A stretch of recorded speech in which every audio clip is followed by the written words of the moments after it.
it'd be busy, busy, busy all through the day. You get up and you just go right to work, right to work. There was always something to do.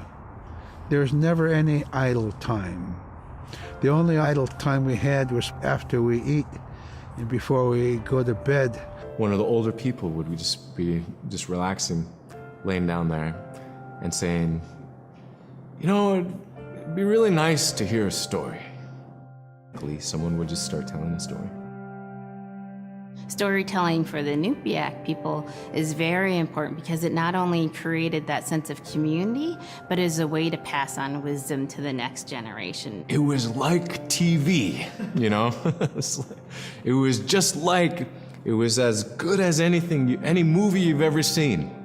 And the storyteller told it so clearly that it was just as powerful as any of the greatest movie blockbusters you've ever seen.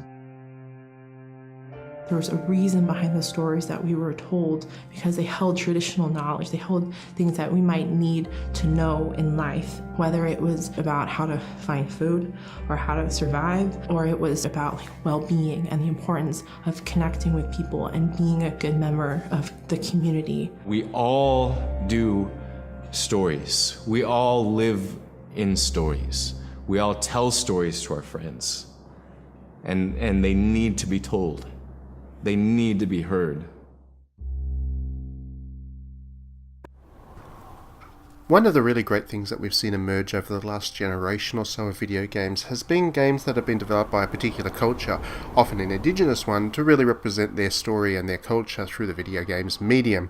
This has been possible because of digital distribution and alternative funding models like Kickstarter, which have allowed these developers to really bypass the traditional publisher model, because a publisher won't often look at this kind of game and say there's commercial value in it, so they'll pass it by. But when you've got a small team working on a budget and you're able to raise that budget from people who would be interested in these kinds of stories, it suddenly becomes much more possible. And we've seen quite a few games emerge from that new way of doing indie game development. So I thought I'd throw together a video looking at some of the better examples of these games in recent years. The first one that I wanted to really highlight is Never Alone, which came out 4 years ago now. It's an older one. It's a 2D platformer, as you would have seen from the video clip, and it represents the native people of Alaska, which is, these are stories we don't often get to see or hear about, especially, me sitting here in Australia.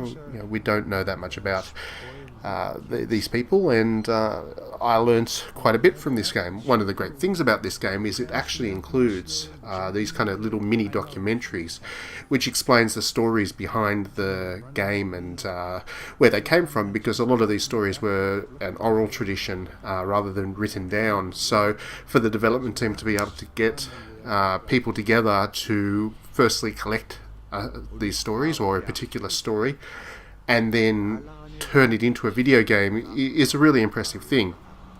I actually had an opportunity when this game was in development to meet the business leaders of this indie studio, and they were very keen on exactly what I'm talking about, using the video game media to really push these native stories forwards and use games as a way of educating people through entertaining them. It's not about, these aren't replacements for textbooks. They're still games and they're still designed to be fun, and they are a lot of fun, but they're also designed to inspire you to want to learn a little bit more about the cultures in question. Now, when I played Never Alone, I did actually then go and try and source some more information about the native peoples of Alaska and Canada and, further south, obviously, the Indian people of America, and learn more about where they came from and where their stories that they tell and so on.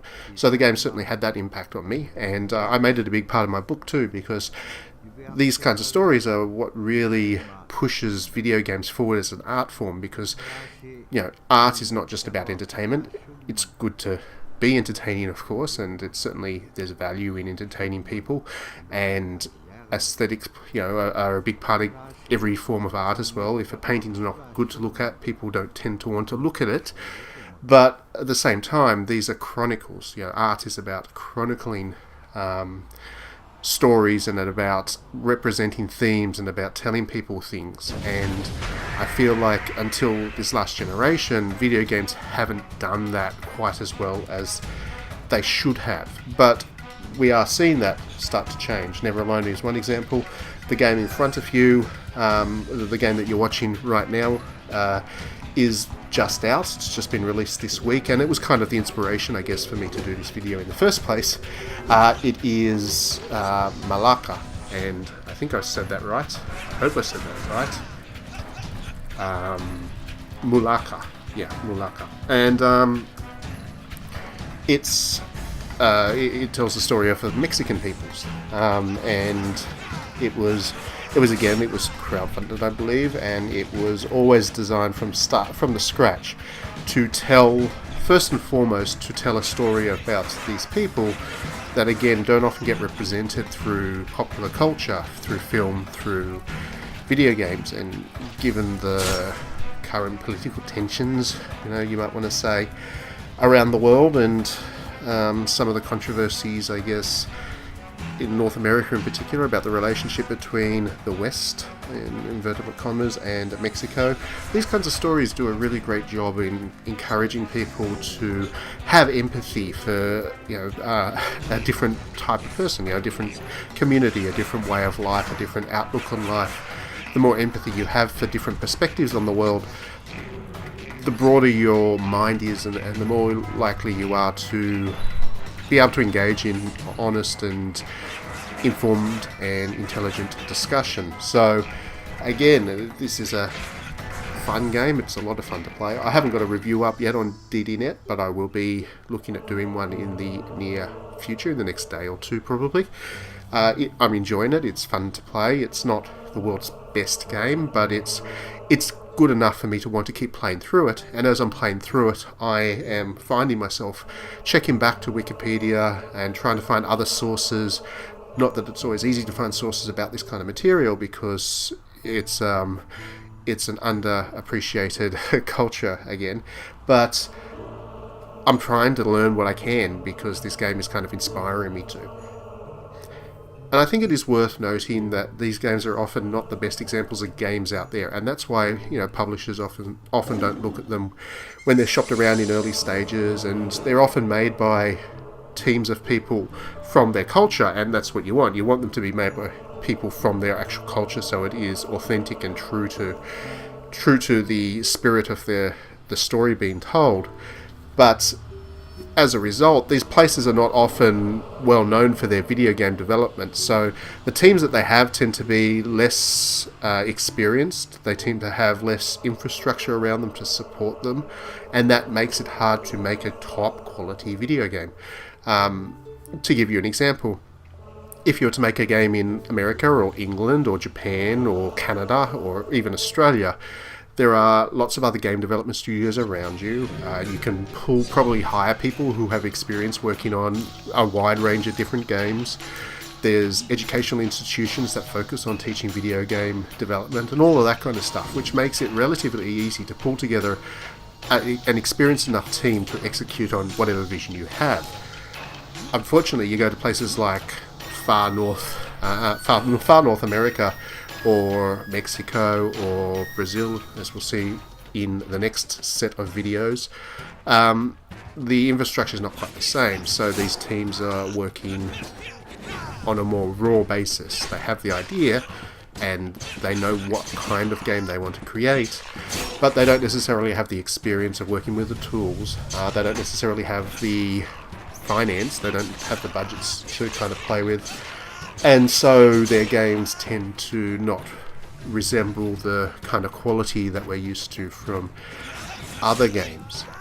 And for a lot of people, that means they're not particularly interested in these kinds of games. And I think that's unfortunate, because first and foremost, these games are about telling a story, and the rest of the game is really kind of just there to support that. So as long as you can finish the game, and as long as you can play it and you're not going to get too frustrated by it, as long as those things come together and it all kind of works, that's really all you should be looking for with this kind of game, because what you should be going into with these games is the experience and learning and finding out something. And the stories are so different to what you get from normal video games, because they come from a place where we just haven't had these stories before.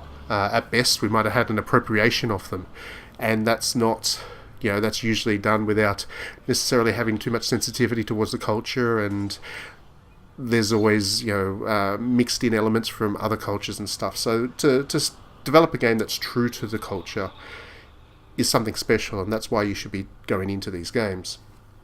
Now, the one that's in front of you at the moment is Toren. Toren is also quite old now. I can't remember when I played it. But it's a game from Brazil, and Brazil has a growing game development culture, but it hasn't... most of the studios in Brazil that are working on games work on games with a more global appeal. I believe Ace Team is a Brazilian studio. It's the biggest one in Latin America anyway. And they make stuff like Rock of Ages and Abyss Odyssey and so on. And those are all great games in their own right. But their value as cultural artifacts to South America is relatively limited. I say that, but Abyss Odyssey is obviously pretty good on that count, but something like Toren is on a different level entirely, because Toren is a very Brazilian story told in a very Brazilian way with a very Brazilian sense of aesthetics. And that's another thing I really love about these games. While they're often simple, they're probably built in Unity in most cases, and they generally have bugs and stuff because, again, like I was saying before, the development teams are less experienced. What I do love about them is the art direction about these games is always so gorgeous, because it's different and it's authentic to those people. Different cultures have different senses of aesthetics. What is beautiful to the people that made Never Alone is different to what is beautiful to the people that made Toren. And being able to contrast these games against one another really gives you a great sense of depth of world cultures, and that's very valuable. We're talking about an industry here in the games industry that is expected to be the predominant entertainment industry for most people in the future. It's already eclipsing, film and music in so many ways, and it's important that the games industry comes together to recognize its importance in promoting culture as well. While we have games like these doing it, we don't have nearly enough of it. We don't have games, for instance, expressing the native Australian Aboriginal people's stories. It would be great if we did, and we really should be doing so as an Australian, in the Australian games industry. One of the things I'd like to see is a game of equivalent quality to the ones that I'm showing here, telling Dreamtime stories from Aboriginal people. But it's just not happening at the moment, in part because the government's not interested in supporting the industry, and government support for these kinds of projects is pretty important. But yeah, it's disappointing. if you're looking over in New Zealand had a great film come out a number of years ago called Whale Rider, which did a really good job of promoting the Maori people and their stories. They haven't had an equivalent video game just yet. I'm pretty sure they will before Australia, because that industry is a little bit more clued into this stuff than ours. But again, there's still a limited number of these games being made. It'd be nice to see more. And Mulaka is a good one. Toren came out a fair few years ago. Never Alone came out a fair few years ago. So we need to see them more consistently. But like I said at the start of the video, it's really good to see that they are coming.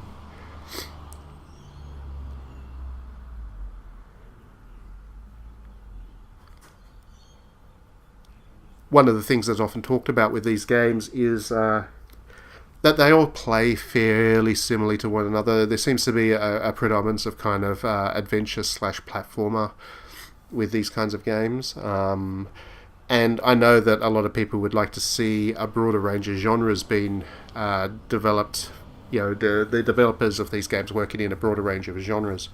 Puzzle platformers and adventure games, as good as they can become very tiring, and we want to see variety to go with a variety of stories and the variety of aesthetics on display. But those things are again difficult to do when your development team is more interested in telling the story and just trying to cobble together enough experience with programming to make it happen. As these studios become more experienced, and hopefully some of them get a chance to make more games, you would hope to see some more experimentation going on with gameplay mechanics as well. because I agree it would be nice to see more variety. I'm not the world's biggest fan of puzzle platformers, for instance, but I kind of sat through Never Alone because I was enjoying the context of it all. I'd like to see another story, another game done, maybe perhaps an RPG or something. Or even something that's different, something that doesn't conform to kind of Western or Japanese thought processes when it comes to game development. It'd be great to see some new genres start to emerge as these developers work with technology to tell their stories through games that are themselves reflective of their cultures. That would be kind of the ultimate goal, and we may well see that. We certainly see that, for example, with games that are culturally relevant to Japan, and Japan's kind of an example of where these other games industries could go, because Japan obviously has all that support that I was talking about before in terms of development and finances and financials and budgets and experienced teams and experienced developers moving, from one studio to the next. So Japan has the infrastructure around it to enable really high quality games like Okami to be developed, and those games to also deeply reflect the Japanese culture. So in the sense you get the kind of the cultural experience that the other games that I showed before offer. At the same time, you get the quality of a studio that really knows what they're doing, and this is kind of the holy grail, I guess, in a sense. And this is what other games industries will kind of aspire to. I think foreign game industries will kind of aspire to over the longer term.